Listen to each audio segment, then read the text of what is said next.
Over time, even the most powerful heroes can be forgotten, and some heroes just struggle to fit in, ultimately left abandoned and considered outdated in the more modern era. Captain Atom is a hero that DC seemingly stopped caring about in 2011, which is also wild to think about when you realize just how powerful this guy is. Captain Atom is like Shazam in the sense that they were both characters DC amalgamated from other publishers.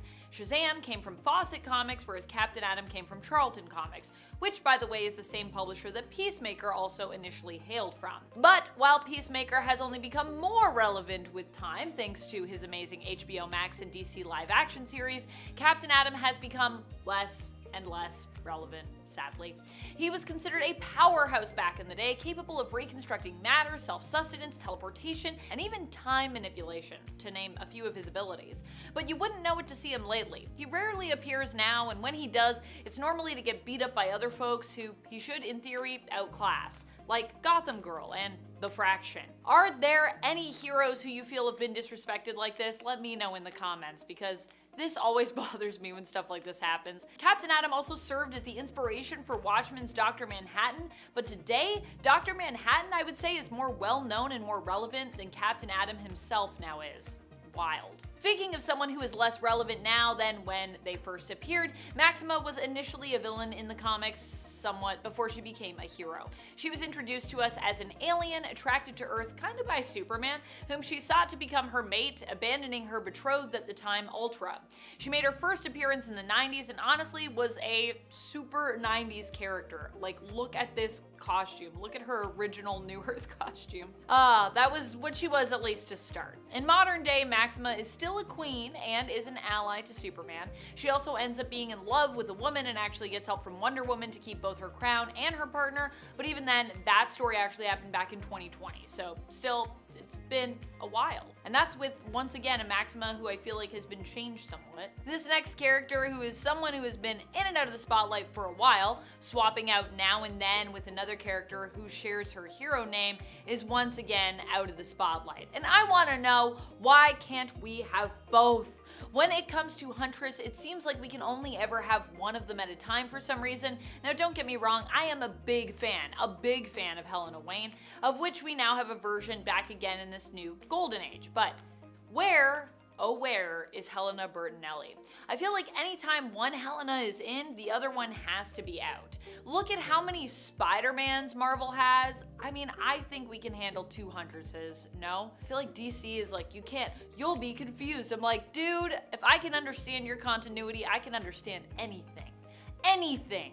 I could be a brain surgeon right now, but instead I read comics. The Huntress we are currently missing here is Helena Bertinelli, an ally of the Batman family and a member of the original Birds of Prey. Helena has sworn to fight against organized crime as part of a personal vendetta to get back at those who killed her family. She also has come into conflict with other vigilantes due to her willingness to kill her enemies, at least initially. As far as I can tell, the last major appearance of Bertinelli's Huntress was in the Shadows of the Bat event in 2022 when she appeared in Detective Comics. But yeah, I feel like since Helena Wayne has come back in, she's kind of taken more of a back seat. So even though she did appear in that event, it still feels like we haven't really seen her. She's not as prominent as she used to be. This next character was so far out of the continuity that when I started watching Arrow versus The Flash, I thought Cisco was a completely new character and hero who was made for this show. Yeah, that's how little I knew about this character, and I'm supposed to know everything about every character. Cisco Ramon in the Flash show is a member of Barry Allen's Team Flash. He eventually goes on to gain premonition powers, which allow him to see into the future, which he calls vibing. He can basically like touch a person and kind of see into their future, taking the superhero name for himself of Vibe. In the series, Cisco gets his powers from the same event that granted Barry his, the particle accelerator explosion, at least initially. And I was surprised to learn that the character of Vibe was actually inspired by the original Vibe who appeared in the comics, or at least the Prime Earth version of Vibe, which was inspired by the original Vibe. The original comic book Vibe was Paco Ramon, whose powers were based in sonic waves, and who hails from the New Earth continuity. Now, the New 52 version from the Prime Earth continuity is Cisco Ramon, who first appeared back in 2012. He gets his powers from one of Darkseid's boom tubes, being exposed to the boom tube, which resulted in his DNA basically being rewritten, giving him powers. His powers are based on vibrational energy, allowing him to emit shock waves, But that's not all. He can also use his vibrational powers to sense and create holes in reality, allowing him to travel to other Earths. He can also vibe with people and get a sense of their past or present, but unlike the show, not their future. These next two heroes I'm going to talk about are a package deal. But we'll start off with the first one in the set, Hawk. Or at least the first one in terms of how most people order their names, I'd say. So, who is Hawk?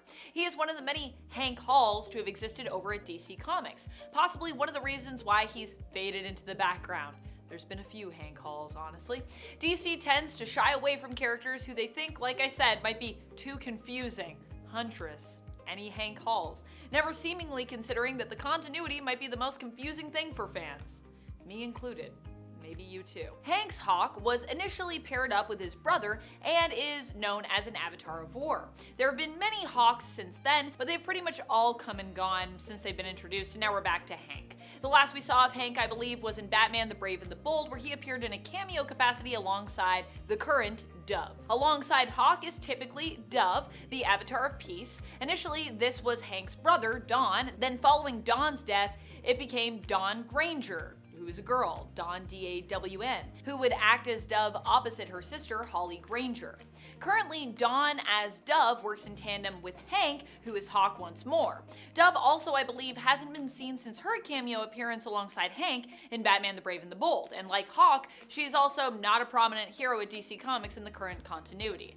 At least, I wouldn't consider them to be prominent myself. Some characters fade into the background over time, and some fade into the background only shortly after being introduced to us. I'm actually sad that this hero didn't end up making it as a mainstay. Sideways was one of the heroes we got from what was supposed to be a new era of superheroes. These were all original and new DC heroes created as part of an initiative to basically bring something fresh to the table. Fresh characters, fresh heroes, as opposed to just doing the same thing over and over again. Sideways was kind of similar to Marvel's Spider-Man in terms of his look and to a certain extent his personality.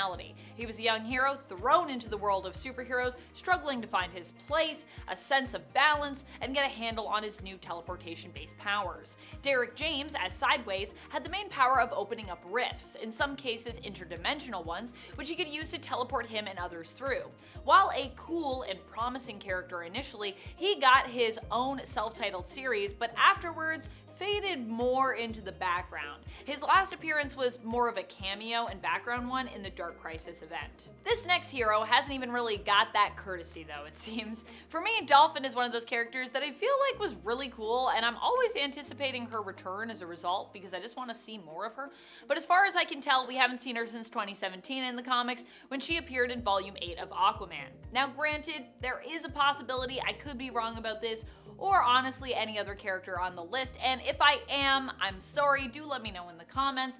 I have an approximate knowledge of many things. I have approximate knowledge of many things. And the exact last appearances of characters, especially in the DC Comics world continuity, which are a little harder to verify without going back through every single issue from the publisher because of how information is categorized online. When it comes to Dolphin though, I know she is not well known enough for folks to know who I was talking about when I reacted to the Aquaman 2 trailer on my YouTube channel and incorrectly guessed that she might be the woman in the white costume who actually turned out to be Atlanta, Aquaman's mom. I thought maybe Queen Mara would die in the film and then Dolphin would basically come in to replace her as Aquaman's romantic partner. I was super psyched. I was like, oh my gosh, is Dolphin gonna be in this movie? Oh my gosh, I'm so ready. But I was very wrong about that. Still, Dolphin is a character I'd love to see more of in the DCU and in the comics. In the New Earth continuity, she is the result of an alien experiment, but in the Prime Earth continuity, she's an Atlantean. In both realities, she is an ally of Aquaman, and in the New Earth reality, she even ends up married to his adopted son, Tempest, with the two having a child together who's named Ceridian. Unfortunately, in that continuity, she and Ceridian perish when Atlantis is destroyed by the Spectre. Even in that continuity, she's gone. And in our continuity, we haven't seen her in a long time. Moving on, Aztec in the Prime Earth continuity was a hero who was introduced for one story arc in Justice League of America. Set up to be a much larger and important character in the canon, and then, without much warning, just faded into the background. Since then, she has made a few appearances in Wonder Woman. I will give you that she appeared in Tales of the Titans last September in issue number 3, but at the same time, this is after not appearing for a few years, and even then her appearances have not really been major. Aztec is Nayeli Constant, who was given the power and responsibility of becoming a hero by her helm. As Aztec, she is tasked with continuing the ancient never-ending fight against the dark god Tezcatlipoca. I bet most people also didn't even know that she was a legacy hero. Yeah, she is. Before we had Nayeli, we also had Uno, who appears in both the New Earth and Prime Earth continuity. But despite DC trying to make Uno's Aztec a thing, it actually did not work out at all. He was only around for about 4 years, with him also getting his battle suit and helmet as well, and that's where his powers come from. They brought him back for the Prime Earth continuity, but only so they could basically kill him off, with Nayeli inheriting his helm, suit, and mantle, and I guess they were hoping, she could be Aztec, and maybe everyone will be into it, and then nothing really happened with Aztec. Finally, a few years back, DC hosted their Round Robin, where fans got to vote for which characters and teams would get comic series. One of the series I wanted to happen was focused on this hero, Captain Carrot. Captain Carrot is Rodney Rabbit. In the Prime Earth continuity, he is a Superman-like hero who hails from his own Earth, filled with other anthropomorphic animals like himself, Earth 26, formerly known as Earth C back in the New Earth continuity. Needless to say, Captain Carrot did not make the cut for DC's Round Robin. I know I was one of the few that wanted that to happen, so I'm still waiting for him to come back into the spotlight again.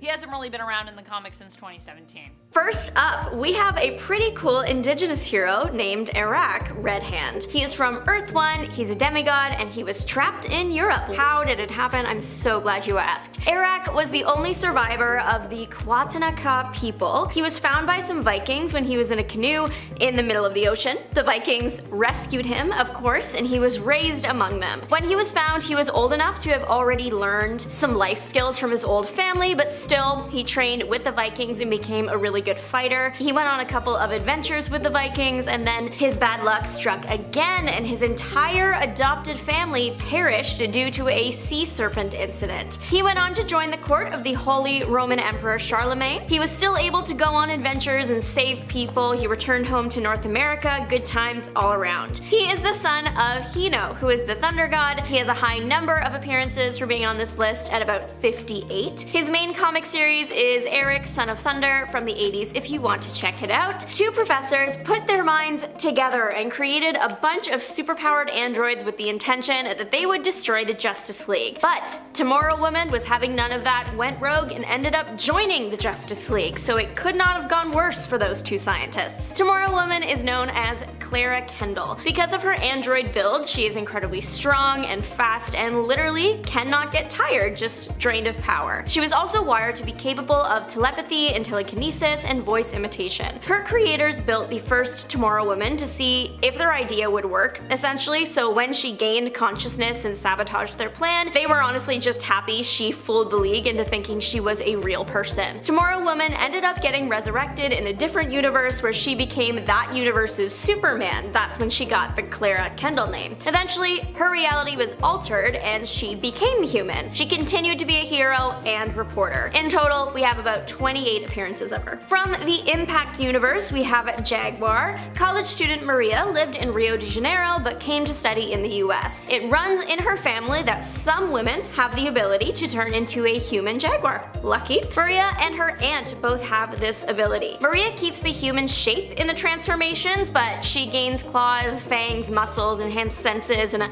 fancy outfit. Her costume is enchanted, so whenever she transforms, it will come find her instantly. It also rarely rips. Jaguar ended up joining the hero group, the Crusaders, and ended up dating fellow hero, the Fly. Impact Universe Maria has about 24 appearances total. We have another human-animal hybrid in the house, Neptune Perkins is a human dolphin with sodium deficiency. So there's a lot happening here. Neptune is obviously an aquatic superhero. He debuted in 1945 in Flash Comics 66, and I don't think he survived Infinite Crisis, R.I.P. Perkins. He has ties to the All-Star Squadron and Young All-Stars. Later in his life, he became a different kind of hero when he joined the Democratic Party and the US Senate for Hawaii. Neptune, he had a problem growing up though. He was lacking salt. A doctor literally told his dad when he was a baby that in order to live, he would need to exist in a salt bath or, as his dad discovered, the ocean. So the family packed up and moved to a houseboat in the Pacific. This is when Neptune learned to swim really fast. He got into undersea exploration, which caused him to meet the All-Star Squadron. It was around that time of his life that he found the holy grail of outfits for him, a suit that would distribute salt water around his body so he wouldn't need to stay so close to salty water all the time. And in total, Neptune has about 50 appearances. The character of Madame Fatale is kind of incredible, a real Mrs. Doubtfire of the DC universe. She never got popular. Well, he never got popular. Madame Fatale is actually Richard Stanton, an actor. Richard's daughter was kidnapped, so Richard went after her. He needed a disguise though, so he went with the last costume he wore on stage, which happened to be an old lady fit. In the world of the comic, Richard was a famous female impersonator. It really worked to his advantage because, personally, I would never expect the old woman next to me to throw me across a room. Richards is a vigilante fighting for good, so he's kind of like Batman. The cross-dressing plotline is unexpected but not unwelcome. Madame Fatale is one of the only, or maybe even the only, cross-dressing hero. While Richard might not have fancy powers, he has the power of theater and acting on his side and disguise, clearly. Madame Fatale has made the successful transfer to the mainstream universe. Now, instead of searching for his daughter, he is looking for his son,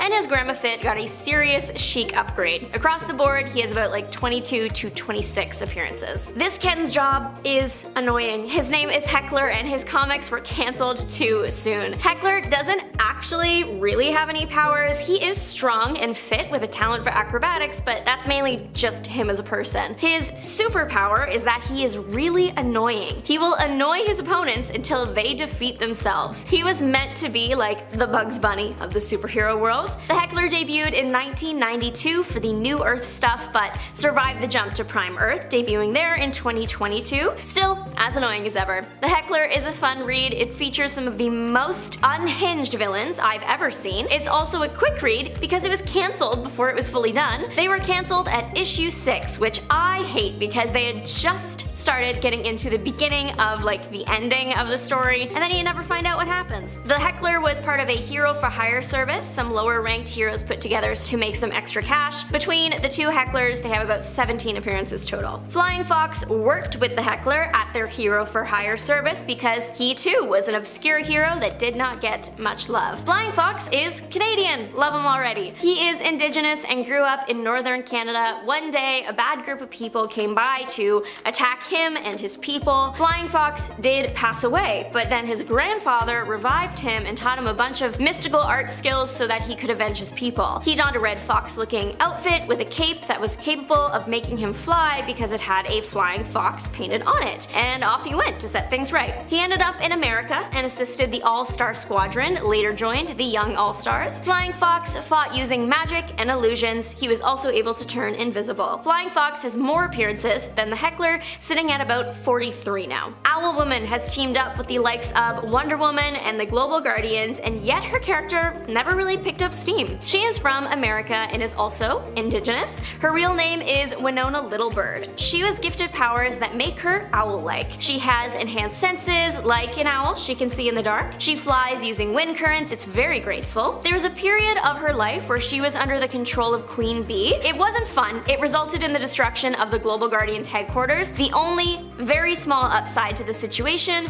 was Owlwoman got claws. In total, Littlebird has about 24 appearances. Argus is the name of a decently important agency in the DC universe, which means the hero Argus sometimes gets pushed to the background. Nicholas Kovacs started out as a federal agent, but then he was bitten by an alien parasite, which is surprisingly normal in the world of DC, and that gave him superpowers. Nicholas was part of the New Blood stuff. Nicholas was already already a force to be reckoned with without the added powers, but with them, his strength minimum tripled. He also gained the ability to turn invisible, and he had thermal vision. Ever responsible Nick decided to use his new abilities to fight crime and called himself Argus. His weapons of choice were ceramic nunchucks and a hammer. In total, Argus has about 24 appearances. Jack Lansing has my dream job. It is literally listed on his wiki as roving adventurer. Sign me up. Jack was known in the crime-fighting world as Diamond Jack. He debuted in the year 1940 in Slam Bang Comics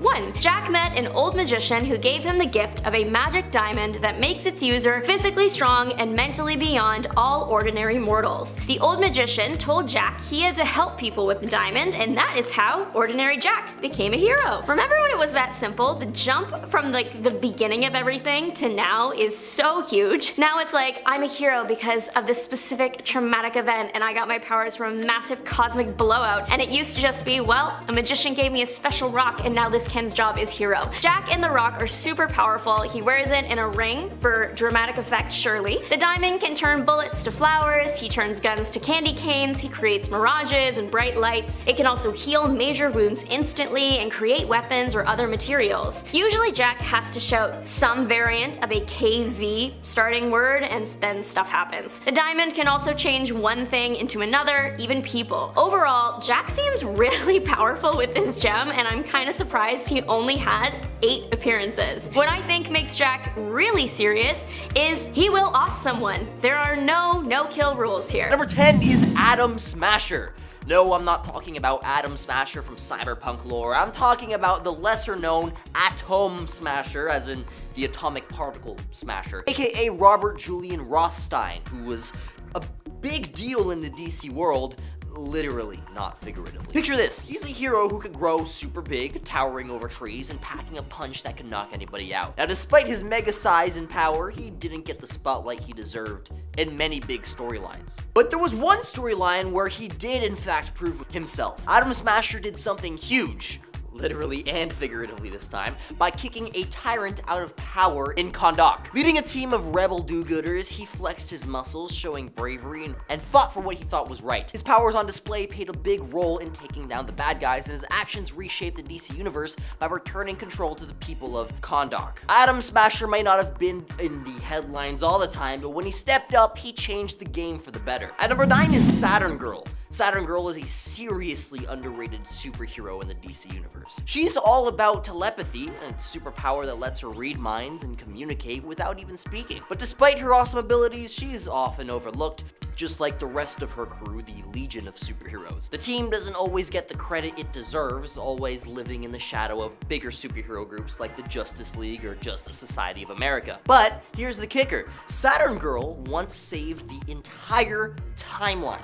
Yeah, you heard that right. A girl who just communicates with her thoughts saved the multiverse. She used her mind mojo to gather every Legion member across different universes to take down the big bad guy, the Time Trapper. Without her, who knows what kind of chaos would have happened. Saturn Girl might not be as famous as Superman or Wonder Woman, but her brain power packs a serious punch when it's used correctly. She's a legend in her own right, even if not everybody knows about it.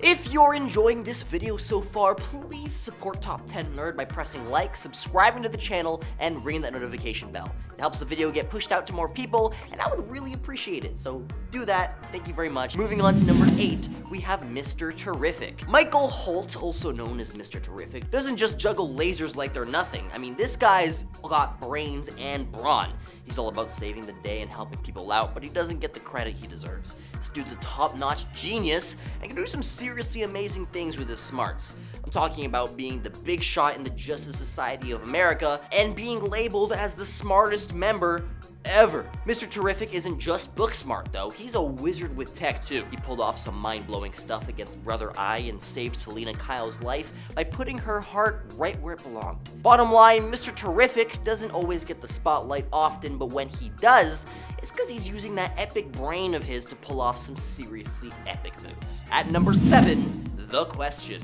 Question is an often overlooked figure, especially the version portrayed by Renee Montoya. Renee, a skilled detective, swaps the comfort of accolades for the shadows of vigilantism, seeking to create genuine change. Despite her remarkable career, the Question remains in obscurity, deprived of the rightful recognition she deserves. Not all strength comes from overt displays of power, as we've just seen. Brittany embodies the strength through resilience. After grappling with the toll of her superhero life on her mental well-being, she'd stepped away from the role. But when duty called, she did not hesitate to don the Question's identity once more. Her willingness to confront personal struggles and yet rise to the challenge when needed showcases a different kind of fortitude. Her story emphasizes that strength isn't just about physical prowess. It's about determination to confront the inner battles and still step up to protect others when the call comes. At number 6, Vixen's one cool hero you might not have heard much about. She's in the Justice League, but hasn't got much attention as some other big names. What makes her special is how she taps into the powers of animals. Like, she channels their abilities thanks to this totem passed down through generations. Any animal she could think of, bam, she can manifest the strength of a lion or the speed of a cheetah, and so on and so forth. The latest Vixen, Marie McCabe, has done some seriously awesome stuff. Like, she became the boss of the Justice League. Leading the top squad of superheroes is kind of a big deal. Only a handful of heroes have ever done that, and like, their names are Batman and Batman. And to get the thumbs up from Batman himself to take charge is pretty massive. It shows that she's not just tough, but smart and reliable too. It's like being the team captain of an all-star team. A ton of pressure, but also a big honor. At number 5 is Ragman. Ragman is seriously underrated in the DC universe. He's not in the spotlight much, but he is seriously powerful. Rory Reagan, the guy inside the Ragman suit, can control it like it's an extension of himself. This suit's not just a fashion statement, it's also a serious weapon. It protects Reagan and also kicks some serious bad guy butt. His suit's got this cool power that can absorb the souls of evil people. Pretty heavy stuff. Ragman isn't afraid to take on big bad demons. He once faced a whole fleet of demons and saved the Earth, which is definitely no small feat. Even though he did take a beating, he came out on top and really showed how brave and heroic he is. DC should totally give this guy more screen time, as he deserves to be up there with the big leagues like Superman and Wonder Woman. At number 4 is Spoiler. There's no spoilers, don't worry guys. The hero's name is Spoiler. Also known as Stephanie Brown, she might not ring a bell as loud as other big names in the Bat family, but she is a superhero worth knowing about. She didn't just follow in somebody else's footsteps, as she carved her own path. As Spoiler, she stepped up big time, especially when facing off against a colossal baddie named Brother Eye. Now this villain here is no joke, like big league Justice level big. But Stephanie wasn't afraid to take him head on. When Brother Eye tried to mess things up using a different timeline, Stephanie didn't just freak out. Instead, she used that timeline to her advantage. Brought heroes from that time to help her out. And if it weren't for her guts and quick thinking, things in the DC world might have turned out totally different. The next time you hear about Bat family superheroes, don't forget to give some props to Stephanie Brown, aka Spoiler, because she's a real unsung hero in the DC universe. At number 3 is Killer Frost. Caitlin Snow, known as Killer Frost, doesn't totally get the spotlight she deserves, although she is kind of heavily featured on this channel. Initially seen as a bad guy, she's been trying hard to change that image. Imagine going from total baddie to trying to do the good stuff. It's a massive leap. Killer Frost wasn't just chilling out, pun intended, as a villain. She had to battle her own past and nature to become a hero. Now what's cool about her is the determination she showed. It's like fighting against the odds, clawing her way out of the dark side. The transformation from an icy antagonist to a legit Justice League member is pretty huge, and not everybody gets that chance. So yeah, Killer Frost might not be as famous, but she's definitely earned her stripes. She's proof that even the chilliest hearts can thaw out for the better. At number 2 is the Human Target. Christopher Chance, better known as Human Target, is a hero in the shadows of DC Comics. His superpower? Transforming into anybody to safeguard important folks. He also has awesome detective skills, which make him a top-notch problem solver. But what makes him truly stand out is his selflessness. He once shielded Bruce Wayne from Deadshot's deadly aim. But he didn't just save the day, he shielded Batman's secret identity too, using his face-swapping talents. Human Target's heroics go unnoticed. He's like a secret guardian angel for all the big shots, and yet few ever give him the applause he deserves. Imagine having the guts to confront a villain like Deadshot, risking your own life just to keep others safe. It's these unsung heroes like Human Target who deserve a spot in the limelight. And coming in at number 1 is Batwing. Luke Fox, as Batwing in DC Comics, is seriously underrated. Now he's one of those heroes who doesn't get enough credit because, well, I mean, Batman's got this big shadow covering everybody else in Gotham. But Luke, he's no sidekick, you guys. He's a force to be reckoned with. There was one time in the comics when Gotham was about to get nuked by the League of Assassins. Now Now Luke didn't just sit around twiddling his thumbs. No, he got right in the thick of it. I mean, sure, he got nabbed alongside Azrael, but that didn't stop him.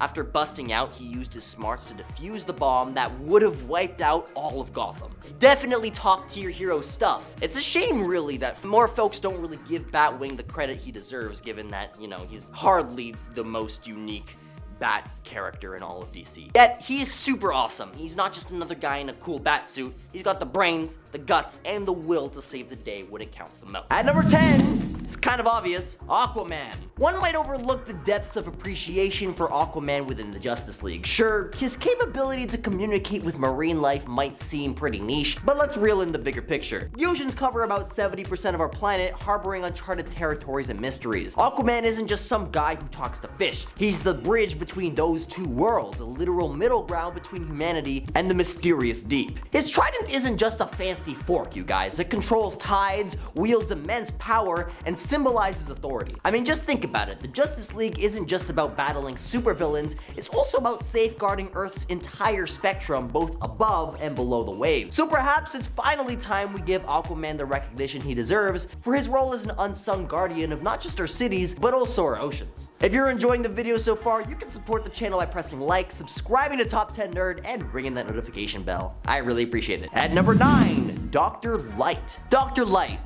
no, not the villainous one. We're shining a light on Kimiyo Hoshi, the heroic version. During Crisis on Infinite Earths, Hoshi got a cosmic power-up courtesy of the Monitor. But she didn't just twiddle her thumbs after that. Oh no, she actually joined forces with John Kent's League. Fast forward to a mission with Damian Wayne where her true potential ignited. She latched onto her powers like a life buoy in the Sea of Trouble, seizing the Great Darkness's link to the Dark Army. And using her cosmic juju, she was able to keep the wonky multiverse in check. Like, imagine the multiverse like a Jenga tower on a shaky table. That's Dark Crisis for you. But thanks to Dr. Light's intervention, that tower stood up tall.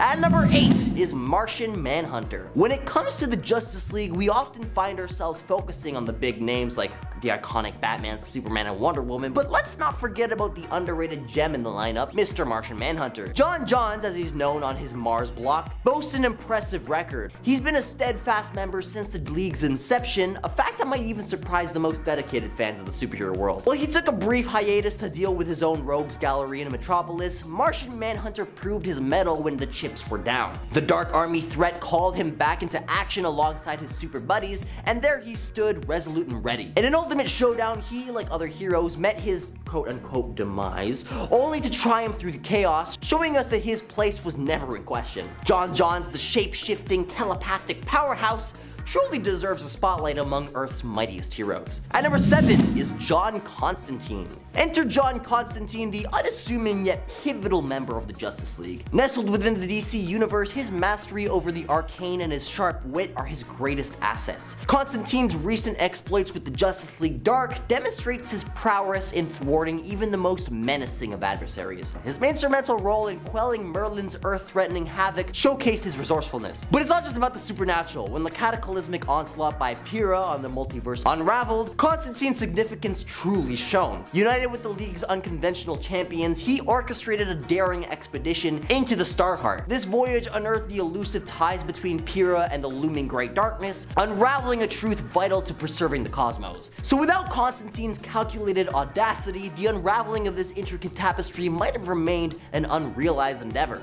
At number 6 is Detective Chimp. Detective Chimp, a seemingly unconventional member of the Justice League Dark, often flies under the radar. Nestled within DC's magical realm, Detective Chimp's inclusion might appear puzzling at first glance, yet he's a strategic asset with a rich history. Having intertwined with the Shadow Pact, he actively combated the Spectre and assumed leadership. His saga continued as he merged into the JLD, significantly contributing to toppling the enigmatic Upside Down Man. Engagements against mystical adversaries like Merlin and Xanadoth further underscore his prowess. What's remarkable is that Detective Chimp lacks innate magic. His power lies in his encyclopedic insights and deductive prowess. A nonchalant chimp on a couch with a beer might not scream hero, but this tale resonates with the essence of heroism, leveraging what you possess in unexpected ways. At number 5 is Black Canary. DC's trove of superhero houses some major players, yet few shine as brilliantly as Black Canary. Striding confidently in her signature leather jacket and fishnets, she exudes a unique aura. A formidable Justice League member, she's no stranger to clashing with villains like the Royal Flush Gang and Xanadoth. Do any of you nerds remember the Pyrrha incident? Well, it didn't end well, and thanks to Barry Allen, she returned to the fray. At number 4 is Zatanna. DC Comics is a realm brimming with Caped Crusaders and superpowered saviors, and harbors an array of mystical manipulators, none more captivatingly enigmatic than Zatanna. When the formidable Wonder Woman found herself momentarily absent, it was Zatanna who gracefully shouldered the mantle of command, guiding the Justice League Dark. Her pivotal role in orchestrating the League's standoff against the sinister Merlin can't be understated. Amidst all this arcane chaos, she deliberately relinquished control, a calculated gambit that culminated in Merlin's undoing. But this was merely the tip of her metaphysical iceberg. See, Zatanna emerged as a linchpin in the League's conquest against the formidable Xanadoth, locking horns with Pyrrha and his nefarious Dark Army. With unwavering mettle, she showcased why she deserved the crown of the League's unsung champion. Throughout all of last year, Zatanna became omnipresent, an indomitable force safeguarding the multiverse, and an unsung sentinel shaping destinies with every uttered incantation. At number 3 is Hippolyta. Hippolyta is a formidable Amazonian warrior, proud and strong. Her introduction into the Justice League as a beacon of hope and might was anticipated by many. But alas, the anticipation doesn't always translate into reality. You see, Hippolyta's presence within the League remained akin to a whisper in the tempest, overshadowed by the cosmic machinations of Perpetua and the enigmatic Batman who laughs. But fear not, for every star has its moment to gleam. Enter Wonder Woman Historia, a tapestry woven in the loom of imagination. Within its pages, Hippolyta emerges not as a mere figure in the background, but as a central force. We traverse her ancient battles, her defiance against mighty Zeus, and her valiant struggle to emancipate women from their tormentors. In this alternate avenue, Hippolyta illuminates the narrative with deserved radiance, proving that even obscured stars can blaze anew. At number 2 is Wonder Woman. Wonder Woman, a symbol of strength and justice who has been a cornerstone of the Justice League, yet her pivotal role often goes unnoticed. In 2022, her journey across the multiverse and involvement in the trial of the Amazons showcased her resilience. Stepping back from leading the Justice League Dark, she aided both the leagues against the formidable Xanadoth, and notably, her contribution in the showdown against Pyrrha and the Dark Army stuck out. Rescued by Barry Allen, she emerged in the final battle, emphasizing her unwavering commitment. Although in this series her time in the League was limited, the quality of her actions spoke volumes. Wonder Woman's return marked a turning point, spotlighting her often underrated significance in safeguarding the League and the broader universe. And at number 1 is Green Arrow. Green Arrow often finds himself lurking in the shadows of the limelight, but let's not underestimate the gravity of his contributions. So you see, 2022 was a really good year for Green Arrow. Not content with mere archery prowess, he silently bankrolled the League's operations, an unsung hero in the financial realm. When the Royal Flush Gang and Xanadoth posed threats, there he stood, bow drawn, ready for action. His devotion went beyond the battlefield. When Black Canary was summoned to the Hall of Heroes, uninvited was he, yet a resolute in companionship. Pyrrha's ominous Dark Army meets its match, and eventually Pyrrha's ominous Dark Army met its match as the battle ensued. Yet it was Green Arrow's sacrifice that tipped the scales, obliterating Pyrrha's machinery and securing triumph. It just goes to show that superhuman strength isn't always about flashy costumes and booming catchphrases, so the next time you find yourself pondering the capabilities of these unsung heroes, let's remember that sometimes it's the quieter, less celebrated members who possess astonishing abilities beyond what meets the eye. And as we continue to unravel the mysteries of the superhero world, let's always keep that sense of wonder alive, because you never know what incredible feats might be lurking just around the corner, ready to amaze us. Coming in at number 10 is Ace the Bat Hound. Of all the Bat family pets, Alfred the Cat, Bat Cow, Titus, Ace came first, and he wasn't just another pet of Damian Wayne. Not that there's anything wrong with that, I'm just saying. Now, Ace seems to be a name shared by many dogs who have worked with Bruce Wayne and his companions. When he first appeared in Batman number 462 in May of 1991, Ace was a shepherd-type doggo, and that's been the most popular breed for Ace the Bat Hound, usually a German shepherd. But he was also a Mastiff for a long while as well, with no real explanation. The most recent and popular German shepherd Ace the Bat Hound was an attack dog for the Joker and was not treated very well. Luckily, this very good boy was taken in by Alfred and the Bat family, and he became the bestest Bat boy ever. Yes, he did. Number 9, Batwoman. There have been a few different Batwomen over the years, but the one who will always stick in most fans' minds would have to be Kate Kane. Now, just to be clear, this is Batwoman we are talking about and not Batgirl. As a child of military parents, Kate has a soldier's mentality which just adds to her amazing fighting skills. She has cultivated over the years, not to mention a deep, intense desire to be the best she can be always. She received training from the Green Berets, Navy SEALs, and Special Air Service, and the villain Shadow also helped to train her to become a better hero. Following Batman's disappearance after the Infinite Crisis, Kate Kane assumed the Batwoman mantle and stepped in to become Gotham's protector. Kate has even displayed some superpowers. At one point, an injury left her able to detect electromagnetic fields, and in the Future Imperfect storyline, she even became a vampire. Number 8, Bluebird. I think Bluebird, or Harper Row, is looked over quite a bit when we talk about the Bat family, and honestly, it's kind of understandable. She did actually step down from her hero mantle in order to get her electrical engineering skills accredited, which honestly, that's the most real-world reason for someone to stop being a hero. But it was probably the smart thing to do, because Harper Row here is a whiz with electronics and electrical engineering. She's used her natural aptitude to help both her and her brother survive, as well as assisting Batman multiple times without him asking, improving upon some of his tech and helping out Red Robin on a few occasions using her homemade advanced tools. She's actually very cool, in my humble opinion, in her brief time being around. Number 7, Duke Thomas. Now, I feel like this might bother a few people, but honestly, this young blood still has to prove himself in my eyes. There is absolutely no doubt he is powerful. As one of the only meta-humans on the Bat family roster, he's already naturally a cut above many others, but there are so many more that could bring him down without even needing superpowers. Powers don't always equal superiority on this family. Speaking of his powers though, Duke wields Ghost Vision, which he uses to perceive people and moments in the past and in the future. He also wields a cosmic awareness that extends into other realities and has even used the ability to travel across dimensions by light and shadow. Now, he originally started as part of the We Are Robin movement, but left and ended up making it on his own. Batman then took him in, helped train him, and then sent him out to be a part of the new Outsiders team alongside Black Lightning. Number 6, Lucius Fox. There are a few people without which Bruce Wayne would not be where he is or be able to do the things that he does. Among this very select group would be Lucius Fox. First appearing in 1979, Lucius was the second in command at Wayne Enterprises. He is an incredibly adept businessman known throughout the world, but he is also, privately, Bruce Wayne's business manager, financial executive, and, not to mention, armorer. And if that weren't enough, when Bruce Wayne decided to resign, Lucius was promoted to CEO of Wayne Enterprises and the Wayne Foundation. His power definitely comes from the power of the company, his connection to Bruce, his sons, Luke and Jace, who is not a member of the Bat family, surprisingly, and he also does have a military background, so there is that if he's ever in like a little scuffle. It turns out that in DC, power isn't only about how big your muscles are. Number 5,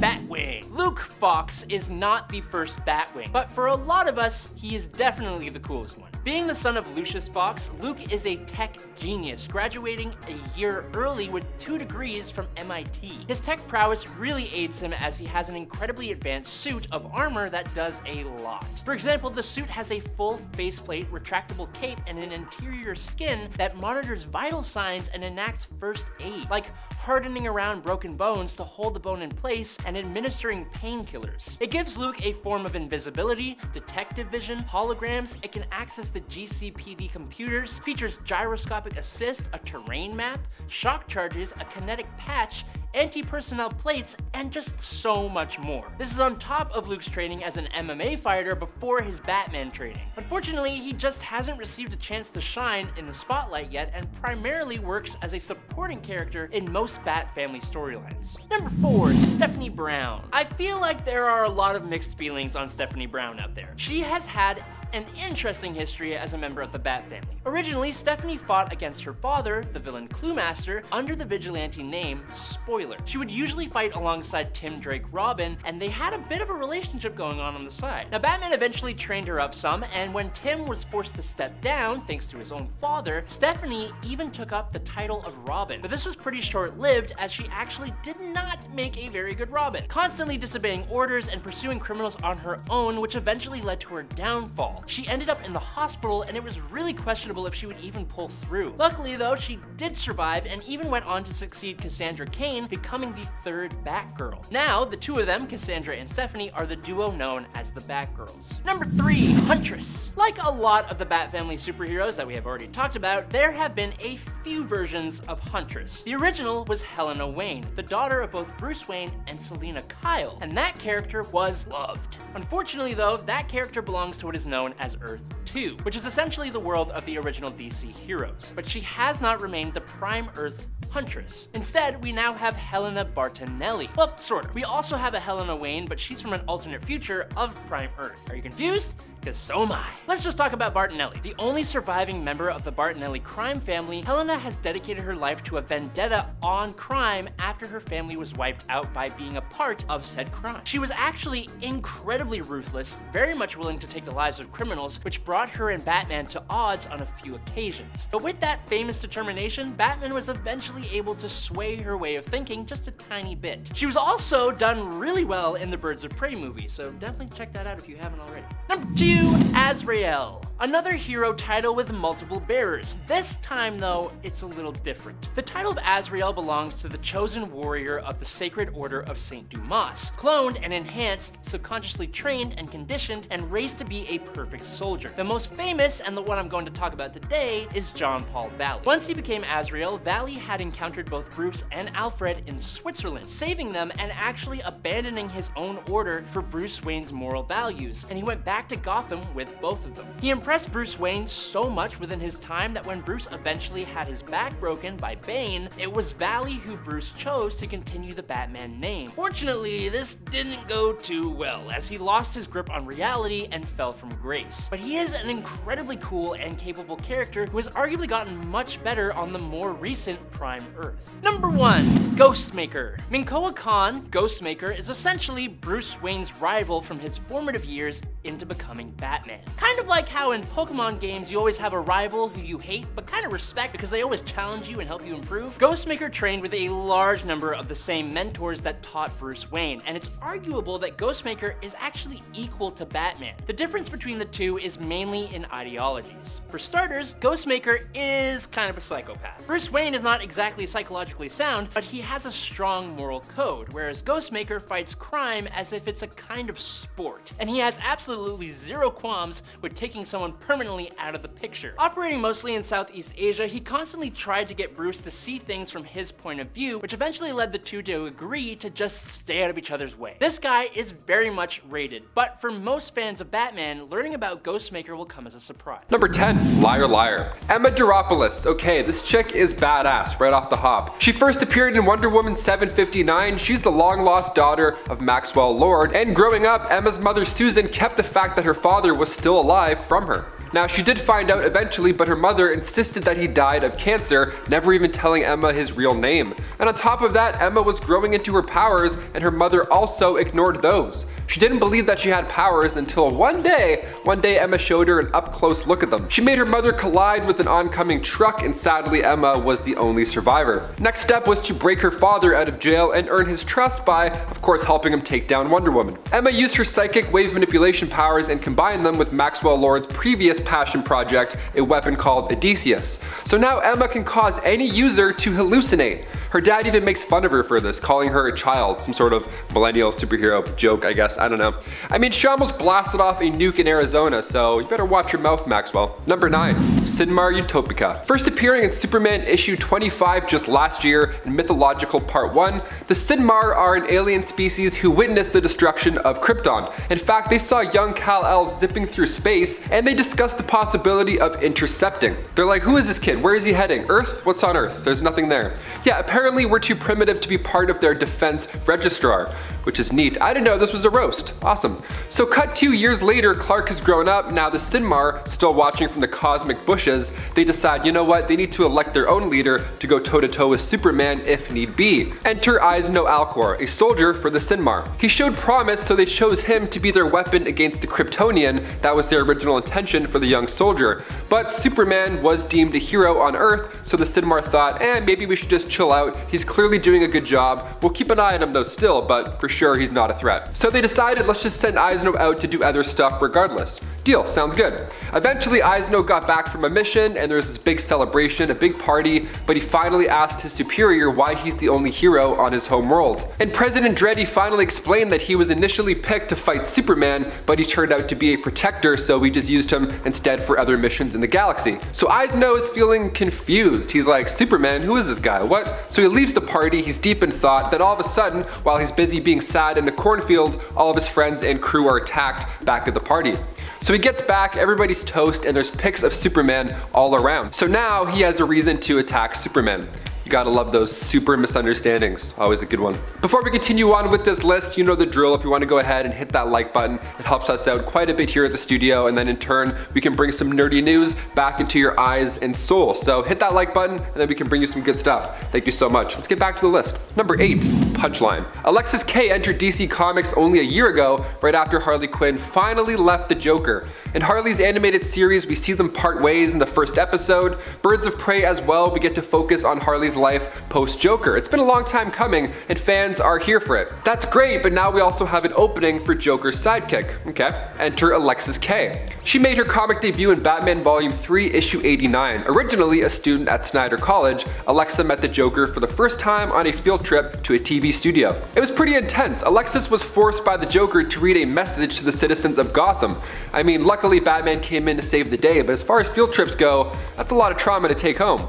Right? Alexis actually started a podcast after, not to, cope and talk and deal with the situation, but rather she believed the Joker was onto something. She was on board with all of his devious plans. She was diving in deep with all of his past crimes, and eventually she made her own outfit and started to poison the people of Gotham. So many of my friends listen to crime podcasts. I'm gonna start asking some questions. Number 7, Tommy Max. First appearing in Red Hood Outlaw issue 51, titled Minutes from Downtown Gotham, Tommy is a Batman rogue that doubles as a sneakerhead. That's right, fashion never felt so badass before.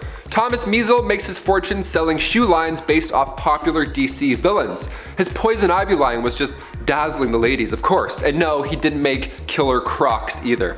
I already checked, I thought of that too. He did, however, use Killer Croc as his own personal bodyguard after freeing him from jail. I think I'm a fan of Tommy because I too worked at a shoe store years back. I'm not nearly as cool as him though. I'm like, oh, 11 and a half? You got it, man. Be right back. Number 6, Frost King. Edwald Olafsson first entered comics in Justice League Endless Winter Chapter 1. He's a newer character, and as you could probably guess, he is a giant frost beast. I'm trying really hard not to say frost giant, clearly. His story begins thousands of years earlier, back in the day when he fought with Black Adam, Viking Prince, and Swamp Thing. But he ended up getting buried for 1,000 years in the same glacier that later on became the Fortress of Solitude. Poor guy was just stuck on the walls while everybody was watching Game of Thrones. He's probably so bored. Eventually the fortress was destroyed and the Frost King was released, this time with a hint of Kryptonian energy, which is always fun. Number 5, the Designer. So we mentioned that sneakerhead of Gotham, so it's only fair to bring up this class act next. Appearing for the first time in Batman Volume 3, issue 89 in April 2020, the Designer was this masked criminal who at the age of 60 had earned himself legendary status for being able to plan and execute so many master plans. He was killing it. He also created this chemical that allowed him to use corpses to move around and carry out said master plans. He's got zombie backup, that's cool, I guess. Early on in Batman's career, the Designer would watch Batman take down all these rogues, so he approached them. He talked to them all. He talked to Catwoman, the Joker, Penguin, and the Riddler. They all met at his hideout just outside of Gotham City, and he offered them way better plans. And when it came down to the Joker's desires, well, the Joker wanted his job. He wanted to take his place. So the Designer ordered that undead army to attack, but Joker shot him and supposedly ended his life. Now cut to Batman Volume 3, issue 85, the Designer returns, only Batman finds out that it's just, you guessed it, a corpse being controlled by the Joker. Everyone's using corpses to fight battles? It's gross. Imagine the smell. Number 4, Sideways. Derek James, aka Sideways, came into comics back in his own series in 2018. He was in Gotham with his adoptive mother Helen when Challenger's Mountain returned from the dark multiverse. So the following earthquake split the two up, leaving Derek to fall into the ground, right into a rift into the multiverse. 4 days passed and then Derek was finally able to return, but the question was, how? Derek obtained the ability to teleport through dimensions. He does so by creating tears in space-time. He can literally open the door to a new universe. After a month of having this power, his friend Ernestine made him a costume, cause, you know, of course. And in his first live stream as the hero Sideways, he took on the Tempest Fugonaut, who was upset because Derek was toying with space-time, which, I mean, it's more than fair. Number 3, the Signal. Duke Thomas entered DC Comics not too recently, but back in 2013 in Batman Volume 2, Issue 21. He lost his parents at a young age, similar to Batman, but he lost his to the Joker. So he joined and then led the We Are Robin movement. That's when hundreds of teens took on the Robin mantle, sporting the capital R, and took to the streets while Batman was absent. Nice movement, awesome. Now Duke left this movement because he was eventually recruited to train under Batman himself and joined the fam. Not a bad upgrade. Now Duke, aka the Signal, is a member of the newly reformed Outsider teams being led by Black Lightning. His father was the villain Nomon, but before his birth, his mother Elaine ran for it to Gotham in order to get away from Nomon. She became a social worker and then married a man named Doug Thomas, who wasn't a supervillain. Nice. They both raised Duke in Gotham Narrows. Later on, when the Riddler was challenging the city, he asked all these citizens to bring forth a riddle that even he can't solve, and then only then will he turn the power back on in the city. So Duke was ready for this. He was smart. He was ready to go, but Batman respected that, but he also ended up just taking on the Riddler himself. Since 0 Year, Duke goes by the alias Lark simply because he doesn't want Batman to repeat the past failures with the Robin mantle. It's almost cursed, I don't blame him. He also fights crime during the day, which, yeah, crime happens during the day too. This guy's great, we definitely need him on the streets. Number 2, the Talon. William Cobb made his debut back in 2011 in Batman Volume 2, Issue 2. The Talon is an assassin for the Court of Owls who claims to have killed several Wayne family members, including Bruce Wayne's great-great-grandfather, Alan Wayne. The Court of Owls just may be the villains of the new Batman movie, so let's refresh our memory here. William Cobb began his early days juggling baseballs on the street just to get by, and after his father had passed away tragically while building a bridge for Cameron Kane, he would resort to these tricks to earn some money on the side and then sneak into his mother's purse as well. What a gem. But then one day somebody was watching his act and then he got pickpocketed. So William Cobb hucked one of his baseballs at him, saving the day, and the man offered him a job afterwards at a circus as a thank you. What a weird interaction. He started using knives instead of baseballs to, you know, amp up the act, and eventually he met his love Amelia, back when he returned to Gotham, now a celebrity. Amelia's father didn't like the two of them in love, so he told William to get out of there, he told him to beat it, and Amelia at this time was also pregos. Yeah, so Cobb joined the Court of Owls, became one of the Talons, and then went back to Amelia's house to kidnap his son, and his son ended up becoming the Gray Son of Gotham, John Grayson's father. Whew, a lot of history. Thank you for listening. Boom. And finally, number 1, Astrid Arkham. Making her first appearance with Detective Comics issue 1000, Astrid Arkham, like her name hints, was born in Arkham Asylum. Both of her parents were doctors working there at the time, and her mother, Ingrid, was loved in the asylum, even by the Joker. She's like the cool cafeteria lady. Everyone loves her, you know? Her father, Jeremiah Arkham, was a descendant of Arkham Asylum's founder, Amadeus Arkham, so they were kind of a big deal there. When Ingrid was pregnant with Astrid, the timing couldn't have been worse, however, as a riot began in the prison. It was nice to see because at this point, all these supervillains were protecting Ingrid while she went into labor. I'm talking Poison Ivy, Harley Quinn, the Joker, Solomon Grundy, Clayface, they were all keeping her safe. After she gave birth, a rogue Batarang slipped by, and that was sadly the last we saw of Ingrid. Now her father had to raise the child alone, meaning she had to be homeschooled in the asylum, meaning her only friends were inmates. But they felt like they owed her mother the kindness at least, so it wasn't a scary thing. She grew up hating Batman, of course, but that hatred grew even more once Astrid found footage of that fateful birthday. After that, she became a skilled fighter, started a cult called the Knights of the Sun, and went after the one who threw said cursed Batarang. Eventually, she called herself the Arkham Knight.